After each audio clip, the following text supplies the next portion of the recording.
लो मेरे प्यारे से दोस्तों, जैसा कि हमने पिछले एपिसोड में देखा था कि शी हाओ को वांग फैमिली का एंसेस्टर चेंग जुआन और उसका डिसाइबल फैंग वांग, उन दोनों ने ही यहाँ पे शी हाओ को फर्नेस के अंदर कैद कर दिया होता है, जिसे तोड़ने की कोशिश शी हाओ करता है मगर वो उसे तोड़ नहीं पाता है। मगर तभी वो एंसेस्टर शी हाओ को मारता उसी फर्नेस के अंदर 3 और एल्डर मौजूद होते हैं, जो कि अपनी पावर से उस फर्नेस को डिस्ट्रॉय करके शी हाओ को बचा लेते हैं, क्योंकि इन्हें भी इमॉर्टल स्क्रिप्चर चाहिए होता है। तभी शी हाओ उस फर्नेस से बाहर निकल करके सीधा ही फैंग वोंग को एक ही हिट में वहां पे जान से मार देता है। बिना ही वक्त जाया किए अपने टीचर ग्रैंड एल्डर के टोकन को समन कर लेता है और अब शी हाओ चारों ही तरफ से एनिमी से भी घिर चुका था। मेरे प्यारे से दोस्तों, इस एपिसोड को स्टार्ट करने से पहले मैं अपने व्यूवर्स और जिन प्यारे भाइयों ने मेरी पिछली वीडियो पे कमेंट किया है, मैं उन सबको तहे दिल से धन्यवाद कहना चाहता हूँ। साथ में मेरे प्यारे से नए व्यूवर्स, आप भी इसी तरीके से कमेंट कर सकते हैं। मैं आपके कमेंट का स्क्रीनशॉट लेके अपनी नेक्स्ट वीडियो में उसे शो ज़रूर करूँगा। साथ में मेरे प्यारे से दोस्तों, मेरे एक सब्सक्राइबर का आज बर्थडे है, इनका नाम Red444 है। भाई, जन्मदिन की हार्दिक शुभकामनाएं। आपने रियल नेम मेंशन नहीं किया था, इसलिए मैं आपके वाईटी का नेम ही यूज़ कर रहा हूं। अब बिना देर के इस एपिसोड को स्टार्ट करते हैं। इस एपिसोड की स्टार्टिंग में हमें वांग फैमिली का एंसेस्टर चेंग जुआन को दिखाया जाता है, जो कि वहां पे मौजूद 3 मिस्टीरियस एल्डर से कहता है कि दोस्तों, बेवजह हमें यहाँ पे लड़ करके अपनी फ्रेंडशिप को ख़राब नहीं करनी चाहिए। हम सबको यहाँ पे इमॉर्टल स्क्रिप्चर ही चाहिए, तो मैं इसकी एक एक कॉपी बनाऊंगा और तुम सबको दे दूंगा। हम लोग इसे बराबर में आपस में बांट लेंगे, ये बेस्ट सेटलमेंट रहेगा। वहीं पे शी हाओ उन सब से चारों ही तरफ से घिर करके बीच में खड़ा होता है। अब यहाँ पे एंसेस्टर चेंग जुआन जोर जोर से हंसते हुए कहता है कि तो क्या इरादा है तुम लोग का, मगर तभी सब के सब हाँ बोल देते हैं। इसलिए वहाँ पे एंसेस्टर चेंग जुआन तुरंत अपनी पावर को अनलिश करके कहता है कि तो देर किस बात की, चलो फिर इस लड़के से डील करते हैं और इसे इस दुनिया से ही ख़त्म कर देते हैं। ये कहने के साथ उन सब ने मिल करके अपने अपने पावरफुल अटैक को समन कर लिया था और उससे सीधा ही वो सब मिल करके शी हाओ के ऊपर अटैक कर देते हैं। और अब यहाँ पे 4 पावरफुल मास्टर का अटैक सीधा ही शी हाओ की तरफ बढ़ रहा होता है, जिसे देख करके वहाँ पे शी हाओ बहुत ही ज़्यादा शांति से खड़ा होता है। अब उसकी शांति को देख करके बेचारा लिटिल किंग कहता है कि अरे शी हाओ के बच्चे, यहाँ पे तू कुछ करेगा या नहीं, आंख खोल, हमारे ऊपर 4 पावरफुल एल्डर्स ने अटैक कर दिया है। तभी शी हाओ कहता है कि लिटिल किंग, जब हमारी तरफ बड़ा खतरा बढ़े तो हमें घबराना नहीं चाहिए, हमें शांत रहना चाहिए, इसलिए तुम भी शांत रहो। तभी लिटिल किंग भड़कते हुए उन सारी ही अटैक को देखते हुए कहता है कि शी हाओ के बच्चे, तेरा ये शांत रहना ना मेरे पिछवाड़े के अंदर किया। अब साफ साफ बता तू कहना क्या चाहता है, जिसे मुझे यहाँ पे समझ में आए।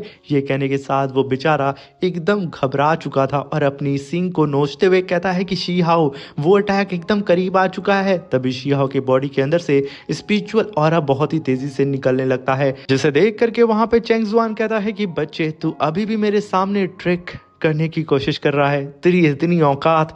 मगर तभी शी हाओ ग्रैंड एल्डर के टोकन को निकालते हुए सीधा उसे आसमान में क्रश कर देता है, जिसकी वजह से आसपास बहुत ही टेरिफाइंग स्पिरिचुअल ऑरा गैदर हो जाता है शी हाओ के चारों ही तरफ। अब ये देख करके लिटिल किंग को भी सांस में सांस आती है कि चल भाई, ये साइको ने कुछ तो किया। मगर तभी वहाँ पे ग्रैंड एंट्री होती है ग्रेट ग्रैंड एल्डर की, जो कि आते के साथ कहते हैं कि आखिर यहाँ पे किसकी इतनी औकात हो गई है कि वो मेरे डिसाइबल को बुली करने की कोशिश कर रहा है और उसे मारने की। तभी चेंग जुआन अपने सामने ग्रैंड एल्डर को देख के कहता है कि क्या ये इसका डिसाइबल है, आखिर आखिर ये यहाँ पे क्या कर रहा है। भाई, यहाँ पे चेंग जुआन कुछ और बोल पाता और अपनी सफाई दे पाता। ग्रैंड एल्डर सीधा ही उसकी तरफ देखते हुए कहते हैं कि अगर मैं गलत नहीं हूँ तो मेरे डिसाइबल को बुली करने वाले तुम ही हो ना। तभी वहाँ पे चेंग जुआन के हलक से उसका थूक भी क्या, उसकी सांसें भी अंदर नहीं जा रही थी। तभी ग्रैंड एल्डर बिना कुछ कहे अपनी फिंगर को उठाते हैं और एक अटैक करके उस चेंग जुआन की खोपड़ी ही खोल देते हैं। भाई साहब, ये तो शी हाओ से भी 10 गुना आगे है। कोई बातचीत नहीं, सीधा ही सर्वनाश। तभी यहाँ पे ग्रैंड एल्डर के स्पिरिचुअल ऑरा को सेंस करके उन तीनों एल्डर की भी एकदम हालत खराब हो चुकी थी और वो तीनों ही एक जगह पे रुक करके ग्रैंड एल्डर को जब देखते हैं तो उनकी आंखें फट जाती हैं और तुरंत वो लोग बिना ही वक्त जाया कि ये भागना शुरू कर देते हैं। तभी वहां पे ग्रैंड एल्डर अपने लेफ्ट हैंड को आगे बढ़ा करके सिर्फ अपनी मुट्ठी को बंद करते हैं। पूरा का पूरा टाइम स्पेस स्लो हो जाता है और वो तीनों ही एल्डर्स एक जगह पे जा करके फ्रीज हो जाते हैं। तभी वहां पे ग्रैंड एल्डर अपनी फिंगर में थोड़ी सी स्पिरिचुअल एनर्जी को गैदर करके हल्का सा ब्लास्ट करते हैं, जिसकी वजह से उन एल्डर्स का अब मास्क ओपन हो जाता है। और तभी वहां पे ग्रैंड एल्डर कहते हैं कि इतनी भी क्या जल्दी है यहाँ से भागने की। मगर जब उन तीनों ही कल्टीवेटर्स के फेस को वो देखते हैं तो कहते हैं कि तुम तीनों की फैमिली ने मुझे यकीनन निराश कर दिया है। Mysterious grand hall, noble clan secret high hall, ये सुनना ही था उन तीनों के ही पैर कांपने लगते हैं। मगर तभी मिस्टीरियस ग्रैंड हॉल का एल्डर कहता है कि सीनियर, यहाँ पे हम लोग शीहाओ को मारने के लिए नहीं आए थे और इसकी गवाही मैं हेवन एंड अर्थ की कसम खा के देता हूँ, हम उससे बिल्कुल हार्म नहीं करना चाह रहे थे। मगर तभी वहाँ पे नोवेल क्लैन का एल्डर कहता है कि सीनियर, हमारी बात माने, बस हम इसमें शामिल हो गए थे और कुछ भी नहीं, हम गलती से ये सब कुछ कर बैठे, प्लीज़ हमें माफ़ कर दीजिए, हमें नहीं पता था कि ये आपका डिसाइबल है, इसलिए प्लीज सीनियर इस बात को आप यहीं पे खत्म कर दें। तभी वहां पे ग्रैंड एल्डर कहते हैं कि बिल्कुल तुम लोगों ने सही कहा, आज की बात मैं यहीं पे ख़त्म करूंगा और इस इवेंट को मैं ऐसे ट्रीट करूंगा जैसे कि यहाँ पे कुछ हुआ ही नहीं है। तुम तीनों को भी यहाँ पे आज़ादी मिल जाएगी, जहाँ पे तुम लोग अब अपनी आगे की जिंदगी सुकून भरी जियोगे। अब ये सुन करके उन तीनों की आत्मा तक हिल जाती है, क्योंकि उन्हें पता चल चुका था अब उनकी मौत निकट है, इसलिए वो लोग तुरंत वहाँ से भागने लगते हैं। मगर तभी ग्रैंड एल्डर कहते हैं कि क्या इतना आसान है मेरे हाथों के नीचे से भाग पाना। कहने के साथ ग्रैंड एल्डर सांस लेते हैं और उनके अंदर स्पिरिचुअल एनर्जी थोड़ी सी जाती है और वो उसे तुरंत बाहर निकालते हैं, जिसकी वजह से स्पिरिचुअल एनर्जी सीधा अब आसमान की तरफ जाती है और तुरंत 3 शॉट में ट्रांसफॉर्म हो जाती है। और वो तीनों ही एल्डर अब बहुत ही तेज़ी से भागने की कोशिश कर रहे थे, मगर ग्रैंड एल्डर की तीनों ही स्वॉर्ड आग की गोली की तरह नीचे आती है और बहुत ही तेजी से बारी बारी करके उन तीनों ही एल्डर्स का शिकार करना स्टार्ट कर देती है। वहाँ पे सिर्फ हमें उन एल्डर्स की चीख पुकार सुनाई दे रही होती है कि हमें माफ़ कर दें, और तभी लास्ट स्ट्राइक में वो तीसरा एल्डर भी मारा जाता है। उन सभी लोगों की बॉडी वहाँ पे पूरी तरीके से वाइब्रेट करने लगती है और क्रैक होने लगती है और एक ब्लास्ट के साथ उनकी सोल, उनकी बॉडी, सब कुछ यहाँ से इरेज हो चुका था। ये देख करके वहाँ पे शी हाओ तुरंत ग्रेट एल्डर के पास आता है और उन्हें ग्रीट करते हुए कहता है कि टीचर थैंक यू।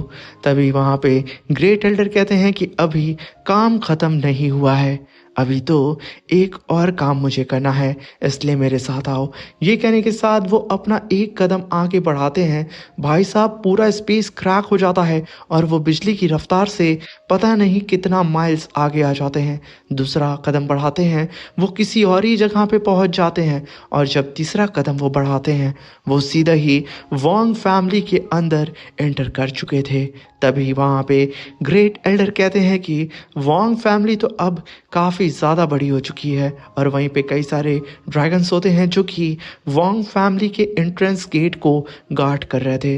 ये देख करके वहाँ पे ग्रेट एल्डर सिर्फ अपनी स्पिरिचुअल एनर्जी को हल्का सा रिलीज करते हैं। इतना ही करना था, उस एनर्जी के चपेट में जितने भी ड्रैगन कल्टीवेटर्स जो भी आते हैं, सब के सब आसमान से सीधा ही ज़मीन की तरफ गिरना शुरू हो जाते हैं, जैसे कि आसमान से ड्रैगन और ह्यूमंस की बारिश हो रही हो। तभी वहाँ पे एक पर्पल फॉर्मेशन अपीयर होता है और उसके अंदर से पर्पल मंकी बाहर निकलता है, जो कि सीधा ही ग्रेट एल्डर के सामने आके कहता है कि बुड्ढे, तुम्हारी औकात कैसे हो गई कि तुम वोंग फैमिली की टेरिटरी के अंदर घुस रहे हो, लगता है कि तुम अपनी ज़िंदगी से उग चुके हो। तभी वहाँ पे ग्रैंड ग्रेट एल्डर कहते हैं कि बेहतर यही होगा कि तुम बंदर मेरे सामने से हट जाओ। मगर तभी वो पर्पल मंकी कहता है कि यहाँ से 3000 माइल्स के एरिया तक वोंग फैमिली का ही सिर्फ राज है। इसके अंदर कोई भी तुम्हारे जैसा ऐरा गहरा बुढ़ा नहीं आ सकता है, और अब जब तुम आ चुके हो तो तुम अब मरोगे।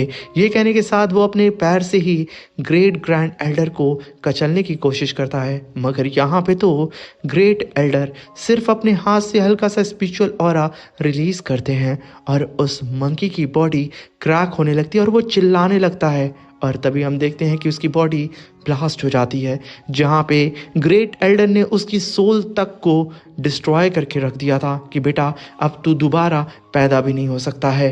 तभी वहाँ पे इतना बड़ा ब्लास्ट होता है कि आसपास में मौजूद सारे ही कल्टीवेटर्स हिल जाते हैं और इधर ग्रैंड एल्डर धीरे धीरे करके अपने कदम को अब वोंग फैमिली की तरफ बढ़ाने लगते हैं। वहीं पे उनके पीछे शी हाओ और लिटिल किंग भी आ रहे होते हैं। तभी जितने भी ड्रैगन नीचे गिरे हुए थे वो सब के सब अब उठते हैं, खुद को संभाल करके अब सीधा ही ग्रेट एल्डर के ऊपर अटैक करने के लिए आते हैं। ग्रेट एल्डर फिर से अपने हाथ से स्पिरिचुअल ऑरा को रिलीज करते हैं। जो हाल मंकी का हुआ था वही हाल उन ड्रैगन्स का होता है।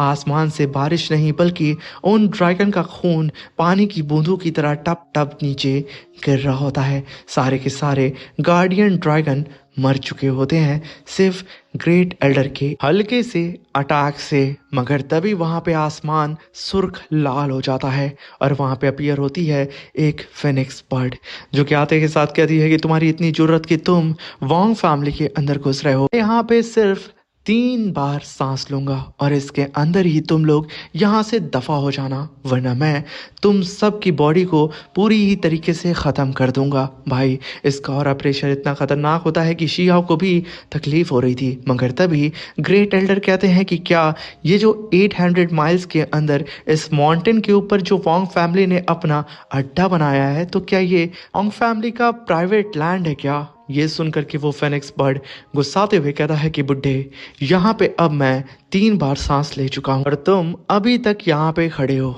अब तुम यहाँ पे सिर्फ मरना डिजर्व करते हो। ये कहने के साथ वो ग्रेट एल्डर के ऊपर अटैक करने के लिए कूद पड़ता है, मगर ग्रेट एल्डर सिर्फ अपने राइट हैंड को उठाते हैं, सिर्फ अपने फिंगर्स को हल्का सा बेंड करते हैं, जिसकी वजह से वो जाइंट सा फिनिक्स बर्ड उनके स्पिरिचुअल नेट्स के अंदर फंस जाता है।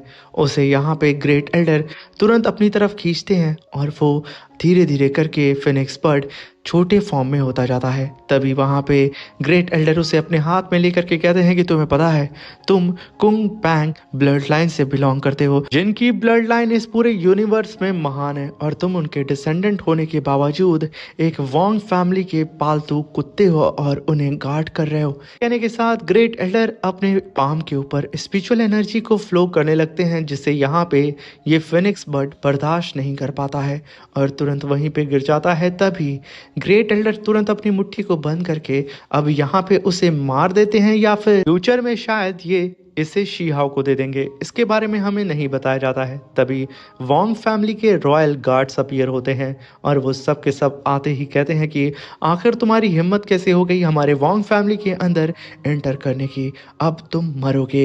ये कहने के साथ वो सब के सब अपनी पावर को फ्यूज करना स्टार्ट कर देते हैं और एक जाइंट से पोर्टल को समन करके 10,000 शॉट एरे को समन करके ग्रेट एल्डर के ऊपर मल्टीपल शॉट से अटैक करने लगते हैं। मगर तभी वहां पे ग्रेट एल्डर अपनी फिंगर पे हल्की सी स्पिरिचुअल एनर्जी को गैदर करके उन सारी ही शॉट्स के ऊपर अटैक कर देते हैं, जहां पे वो थोड़ी सी एनर्जी जाइंट फॉर्म में आकर के उन सारी ही शॉट्स को डिस्ट्रॉय करते हुए वोंग फैमिली के रॉयल गेट्स के ऊपर जा करके वो हिट करती है। एक ब्लास्ट के साथ सारे ही सिपाही जो आसमान में फ्लोट कर रहे थे वो सब जमीन पे गिरते हैं। तभी एक स्पिरिचुअल एनर्जी आसमान में जाती है और एक ब्लास्ट होता है। वहां पे अपीयर होता है वोंग फैमिली का एंसेस्टर जिंग, जो कि आते के साथ कहता है कि इसकी इतनी जरूरत हो गई है कि वो हमारे क्लैन के कल्टीवेटर्स को मार रहा है। तभी उसके ही डिसाइबल्स कहते हैं कि एंसेस्टर, हमारे सामने ये जो यंग पर्सन है जिसका नाम शी हाओ है, वो हमारी वॉन्ग फैमिली के कल्टीवेटर्स को बेवजह मारे जा रहा है और वो यहाँ पे किसी को अपने साथ में लेके आया है जो कि उसकी मदद कर रहा है। अब ये सुन करके वो एंसेस्टर जिंग कहता है कि यंग लड़के, तुम इतनी सी एज में इतने ज़्यादा रूथलेस हो चुके हो, लगता है कि तुम अपनी आगे की ज़िंदगी जीना नहीं चाहते हो। तभी वहाँ पे शी हाओ कहता है कि सीनियर, पहले आप ये तो मुझसे पूछ ले कि आखिर मैं इन लोगों को मार क्यों रहा हूँ। शी हाओ की बात को सुनकर के वो जिंग एंसेस्टर कहता है कि पहाड़ में जाओ तुम और पहाड़ में जाए तुम्हारा एक्सक्यूज। यहाँ पे अगर तुम हमारे वॉन्ग फैमिली के ऊपर अटैक कर रहे हो ना तो मुझे कोई रीज़न सुनने की ज़रूरत नहीं है। ये कहने के साथ वो अपने स्पिरिचुअल ऑरा को रिलीज़ करते हुए कहता है कि अगर कोई भी मेरे वॉन्ग फैमिली के कल्टीवेटर्स का एक भी बाल बांका कर देना तो वो सिर्फ मरना डिजर्व करता है। अगर तुमने तो यहाँ पे मेरे कई सारे साथियों को मार दिया है तो सोचो आखिर मैं तुम्हारे साथ क्या करूँगा। ये कहने के साथ वो अपनी स्पिरिचुअल एनर्जी को हवा में रिलीज करता है और जाइंट से एक सॉर्ड को वहां पे समन करते हुए सीधा ही शी हाओ के ऊपर उससे अटैक करते हुए कहता है कि मैं यहाँ पे तेरी बॉडी के साथ साथ तेरी सोल को भी डिस्ट्रॉय कर दूंगा। मगर तभी शी हाओ के सामने टेलीपोर्ट होकर के ग्रेट एल्डर आ जाते हैं और अपने हाथ को हल्का सा स्विंग करके उस सॉर्ड को वहीं पे रोक देते हैं और तुरंत अपनी एक फिंगर को ऊपर की तरफ उठाते हैं। उसके अंदर हल्की सी स्पिरिचुअल एनर्जी को गैदर करते हैं और एक फिंगर को ही आसमान से समन करके सीधे ही उस एल्डर की तरफ ही पॉइंट आउट कर देते हैं। यहाँ पे आसमान से एक जाइंट सी फिंगर सीधा ही उस सॉर्ड की तरफ बढ़ रही होती है और वो सॉर्ड उस जाइंट सी फिंगर के सामने एक छोटी सी चींटी लग रही होती है। सिर्फ उस फिंगर की ऑरा की वजह से वो सॉर्ड डिस्ट्रॉय हो जाती है और सीधा ही उसी एंसेस्टर की तरफ बढ़ रही होती है। तभी वहां पे ग्रेट एल्डर कहते हैं कि शायद तुम भूल चुके हो कि तुम कोई यहाँ पे सुप्रीम नहीं हो और अगर तुम सुप्रीम भी होते तो भी तुम्हारी इतनी औकात नहीं है कि तुम मेरे सामने खड़े हो पाते। ये कहने के साथ वो अपनी फिंगर से सीधे ही उस एंसेस्टर के ऊपर अटैक करके उसे जमीन पे ही एक ही उंगली से मसल करके रख देते हैं। वहां पे इतना बड़ा ब्लास्ट होता है कि वो रॉयल गेट भी तबाह हो जाता है। तभी वो एंसेस्टर जिंग वॉन्ग तड़पते हुए जमीन पे पड़ा होता है और कहता है कि तुमने यहाँ पे वॉन्ग फैमिली को ऑफेंड कर दिया है। हमारी वॉन्ग फैमिली की अथॉरिटी के ऊपर तुमने अटैक करके बहुत बड़ी गलती कर दी है। अब दुनिया के तुम किसी भी कोने में क्यों ना छुप जाओ और भले ही तुम बहुत बड़े जाबाज क्यों ना हो मगर फिर भी तुम्हारा मरना तय है।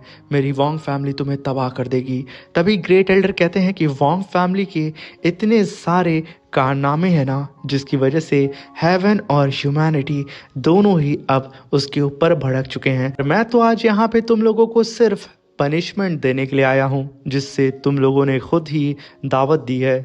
ये कहने के साथ वहाँ पे ग्रेट एल्डर उसे स्पिरिचुअल बॉल में कैप्चर करते हैं उस एंसेस्टर को और एक ही बार में उठा करके ज़मीन पे पटक के उस बचे खुचे रॉयल गेट को भी तबाह कर देते हैं और एक ब्लास्ट के साथ शायद वो भी मारा जाता है। तभी वहाँ पे ग्रेट एल्डर चिल्लाते हुए कहते हैं कि वॉन्ग चैंग शैंग चुपचाप बाहर आओ वरना मैं यहाँ पे तुम्हारी पूरी वॉन्ग फैमिली को ही तबाह कर दूंगा। ये कहने के साथ यहाँ पे ग्रेट एल्डर काफ़ी ज़्यादा गुस्से में होते हैं। उनके शब्द दहाड़ की तरह चारों ही तरफ फैल रहे होते हैं मगर तभी वहाँ पे आसमान में एक फॉर्मेशन अपीयर होता है और वहाँ पे अपीयर होता है एक ड्रैगन जिसके ऊपर शायद वॉन्ग चैंग शैंग ही बैठा होता है और वो अब ग्रेट एल्डर के सामने आके खड़ा हो चुका था। अब उसके और प्रेशर को सेंस करके वहां पे लिटिल किंग कहता है कि यहाँ पे कुछ ना कुछ तो गड़बड़ है। ये कहने के साथ वो शी हाओ के साथ सामने देखने लगता है और तभी हम देखते हैं कि वॉन्ग फैमिली के और भी कई सारे एंसेस्टर्स अपीयर होने लगते हैं अपने अपने ड्रैगन के ऊपर बैठ के। अब उन सब को देख करके नीचे पड़े हुए अधमरे डिसेबल्स कहते हैं कि हमारे गॉड्स आ चुके हैं, हमारे 9 एंसेस्टर अपीयर हो चुके हैं और अब 9 हेवन 10 अर्थ का कोई भी कल्टीवेटर इन्हें शी हाओ और उसके साथी को जान से मारने से बचा नहीं सकता है। इनका मरना तो अब यहाँ पे तय है। वहीं पे ग्रेट एल्डर शांति से खड़े होते हैं और उन सारे ही एंसेस्टर्स को देख रहे होते हैं जहाँ पे वो सारे ही वॉन्ग फैमिली के एंसेस्टर अपने अपने पावर को रिलीज करके सीधा ही ग्रैंड ग्रेट एल्डर के सामने सामने अपना दबदबा बनाने की कोशिश कर रहे होते हैं। और इसी के साथ मेरे प्यारे से दोस्तों ये एपिसोड ख़त्म होता है। वीडियो अच्छी लगी हो तो प्लीज़ चैनल को लाइक शेयर सब्सक्राइब करके हमें सपोर्ट करें और एक प्यारा सा कमेंट ज़रूर करिएगा। Thank you for watching, bye bye, take care.